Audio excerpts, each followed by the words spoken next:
امریکی صدر Henry Truman سے منسوب ایک کال ہے کہ if you can't convince them confuse them, یعنی اگر آپ کے پاس دلائل نہیں حقائق نہیں تو جھوٹ بولو، پروپیگنڈا کرو اور ابہام پیدا کرو۔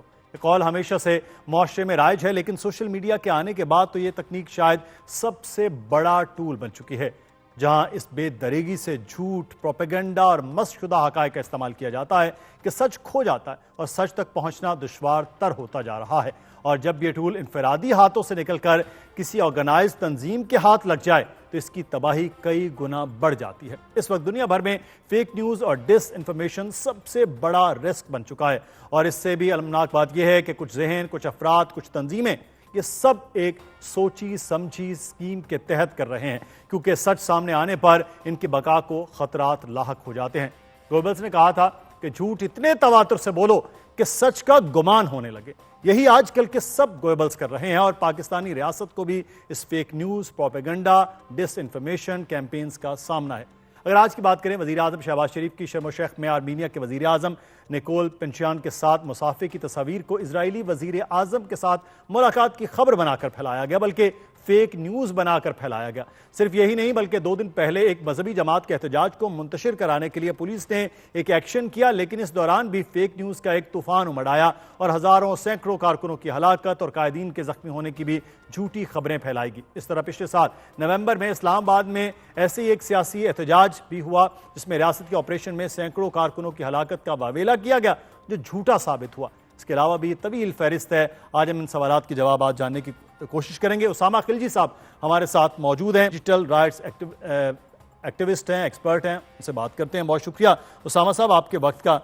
فیک نیوز انفرادی سطح پر بھی بہت خطرناک ہے، لیکن آرگنائزڈ لیول پر اس ہتھیار کا استعمال کس حد تک جو ہے وہ خطرناک ہوتا ہے؟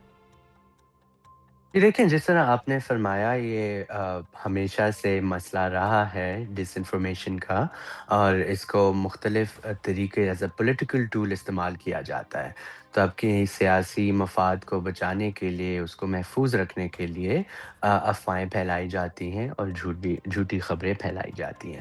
لیکن اس میں آبویسلی ہم نے دیکھا ہے سوشل میڈیا پہ بھی ہمیں یہ بہت زیادہ نظر آتا ہے، کیونکہ سوشل میڈیا بھی ایک ذریعہ ہے انفارمیشن شیئرنگ کا، اور اس پہ نیریٹیوز بنائے جاتے ہیں۔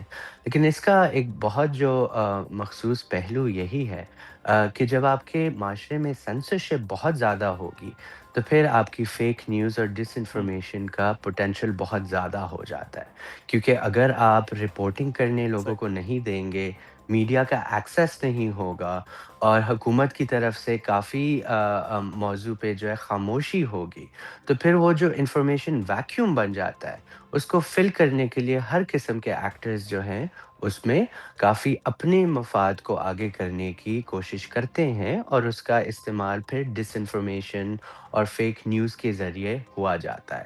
اور پھر ہم دیکھتے ہیں آبویسلی ریاست اور حکومت کی طرف سے بھی کافی فیک نیوز، جھوٹی اچھا خبریں اسامہ، اس آتی میں ایک رہتی ہیں۔ چیز میں آپ سے جی میں ایسے جانا، جب بھی کوئی کنفلکٹ ہوتا ہے، رونما ہوتی ہے، تو فیک نیوز کی بھرمار ہو جاتی ہے اس وقت۔ اگر آپ کہہ رہے ہیں کہ میڈیا کی ایکسیس نہ ہو، میڈیا کی ایکسیس ہونے کے باوجود ہم نے کچھ ماضی میں ایسے واقعات دیکھے ہیں جو ڈس انفارمیشن میں، ابھی وزیر اعظم والے واقعے کو دیکھ لیجئے کہ میں ایک پیج پہ دیکھ رہا تھا تو اس میں کوئی 80,000 شیئر تھے اس فیک نیوز کے کہ ان کی اسرائیلی وزیر اعظم کے ساتھ ملاقات ہے، حالانکہ آرمینین وزیر اعظم کے ساتھ موجود تھے۔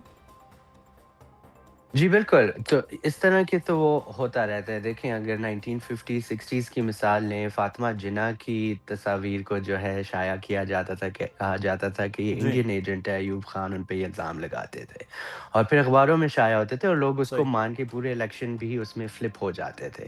تو یہ تو آبویسلی ایک بہت بڑا مسئلہ ہے۔ سوشل میڈیا کا فائدہ یہ ہے کہ اس کے جواب میں آپ جو ہے کلیریفیکیشن خود دے سکتے ہیں کہ یہ غلط خبر ہے۔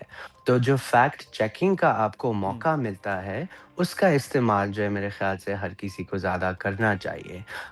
لیکن اس کے علاوہ ہم دیکھتے ہیں کہ جو آپ انفارمیشن ویکیوم کریٹ ہو جاتا ہے نا، اس کو ایڈریس کرنے کی بہت زیادہ ضرورت ہے۔ تو حکومت کو بھی ضرورت ہے کہ وہ اپنی جو صحیح۔ پی آر ہے، اپنی جو انفارمیشن ہے، اس کو روبسٹ رکھے، تاکہ ہر چیز پہ آپ جو ہے صحیح۔ انفارمیشن شائع کریں، اور آپ پریس کانفرنسز پروسیس کریں، آپ میڈیا کو انوائٹ کریں، آپ صحیح میڈیا کو کوریج دینے کا موقع دیں مختلف چیزوں کا۔ تو جب میڈیا کوریج دے گی اور میڈیا رپورٹرز کا ایکسیس ہوگا، تو پھر جو ہے آپ کو ایک جو اصلی معلومات ہیں وہ صحیح طرح ملیں گی، اور پھر یہ میڈیا جو ہے فیک نیوز کو ڈی بنک بھی اچھے طریقے سے کر سکتی ہے۔ تو اس کی اچھا ذمہ اس میں داری ایک تو ایک پولیٹیکل کوشچن اسامہ ایکٹرز صاحب کا، میڈیا کا صحیح اور سب کا بھی ہے کہ آپ صحیح فیکٹ چیکنگ بھی زیادہ کریں، ہاں خاص کر سوشل میڈیا پہ۔ لیکن جب تک پریس کانفرنس کی ایکسیس کی آپ بات کر رہے ہیں اس وقت تک یہ بہت فیک نیوز پھیل چکی ہوتی ہے۔ سوشل میڈیا کی جو مشروم گروتھ کے بعد فیک نیوز کے چیلنج کو نمٹا کیسے جا سکتا ہے؟ جس تیزی سے سوشل میڈیا پہ چیز چلتی ہے، آپ اخبارات میں چھپنے ہیں، اگلے 12 گھنٹے بعد ٹیلی ویژن پہ چلنی ہے، اگلے 10 منٹ کے بعد کنفرمیشن کے بعد، لیکن اس طرح سے پھیل چکی ہوتی ہے سوشل میڈیا پہ وہ خبر، جب تک وہ تردید ہوتی ہے تو تردید جا کے تیسرے نمبر پر آ جاتی ہے۔ تو تردید آپ سوشل میڈیا پر ہی کر سکتے ہیں۔ دیکھیں سوشل میڈیا پہ اگر آپ پوسٹ کرتے ہیں تو پوسٹ کا رپلائی بھی ہو سکتا ہے، اور اکثر کیسز میں ہم نے یہ دیکھا ہے کہ جو فیک نیوز کی پوسٹ ہوتی ہے اس کے جواب میں جو فیکٹ چیک ہو رہا ہوتا ہے، یا ٹھیک جو خبر کوئی کامنٹ میں دے رہا ہوتا ہے یا رپلائی میں دے رہا ہوتا ہے، اکثر کیسز میں ہم نے دیکھا ہے ان کے ویوز اور ان کی ریپوسٹ زیادہ ہوتے ہیں۔ تو لوگوں کو سمجھ آ جاتی ہے ود ان دا ٹائم، لیکن اس میں یہی ہے کہ اس کی موقع دینا چاہیے لوگوں کو جواب دینے کا، اور اگر آپ رسپانس میں جو ہے اپنا موقف آگے کرتے ہیں تو میرے خیال سے پھر آپ وہ کاؤنٹر انفارمیشن سے اس ڈس انفارمیشن کو کاؤنٹر کر سکتے ہیں۔ صحیح ہے، ابھی ہم فیکٹ چیک کی آپ بات کر رہے تھے، پیکا ایکٹ کے ہم موجودگی کے باوجود فیک نیوز کے ایشو کو حل کیسے کیا جائے؟ مطلب آپ کہہ رہے ہیں کہ صرف جو ہے وہ ایکسیس دینا ہے، ایکسیس کے باوجود اگر فیک نیوز چل رہی ہے، میں نے کہا نا ایکسیس ہے، دیکھیں ایک کوئی انفارمیشن تصویر کا ہے وہ کسی کی سولوشن چھاپ جیسے آپ نے انفارمیشن ہی ہے۔ جی انفارمیشن کا سولوشن صحیح جو ہے نا وہ انفارمیشن ہی ہے۔ تو اگر آپ کرمنلائز کریں گے، جس طرح ہم نے دیکھا ہے پیکا میں سیکشن 26A آ چکا ہے جس میں فالس انفارمیشن شیئرنگ کو کرمنلائز کیا گیا ہے، تو اس کے بہت زیادہ غلط استعمال ہو رہے ہیں۔ ہم نے دیکھا ہے کتنے زیادہ صحافیوں پہ کیس ہو چکے ہیں کیونکہ وہ فیکٹس رپورٹ کر رہے صحیح ہیں، لیکن اس قانون کو پھر وہ کیا جاتا ہے۔ پھر دوسرا ہم نے دیکھنا ہے کہ کون ڈیسائیڈ کرے گا کہ کیا چیز سچ ہے اور کیا جھوٹ ہے، یہ بھی ایک بہت بڑا سوال ہے، ٹھیک ہے، کیونکہ اکثر جو ہے سچی خبر کو لیبل دیا جاتا ہے کہ یہ فیک نیوز ہے کیونکہ وہ کنوینئنٹ نہیں ہوتی حکومت کے لیے۔ تو میرے خیال سے اس کو بھی ہم نے دیکھنا صحیح چاہیے کہ کس طرح کے اس طرح کے قوانین کو پھر اپنے پولیٹیکل پرپسز کے لیے ایکسپلائٹ کیا جاتا ہے۔ تو میری نظر میں آپ انفارمیشن کو انفارمیشن سے ہی کاؤنٹر کر سکتے ہیں، بجائے یہ کہ آپ لوگوں کو جیل انفارمیشن میں کو ڈالنا انفارمیشن شروع سے کر دیں۔ کاؤنٹر کرنا وہ ضروری ہے، لیکن جو فیک نیوز اور ڈس انفارمیشن کا ایک سیلاب ہے اس میں بھی انفرادی طور پر، جماعتی طور پر، آرگنائز تنظیم کے طور پر ذمہ داریاں بھی بہت بڑھ جاتی۔ بہت شکریہ بالکل۔ اسامہ خلجی صاحب، آپ ہمارے ساتھ موجود تھے۔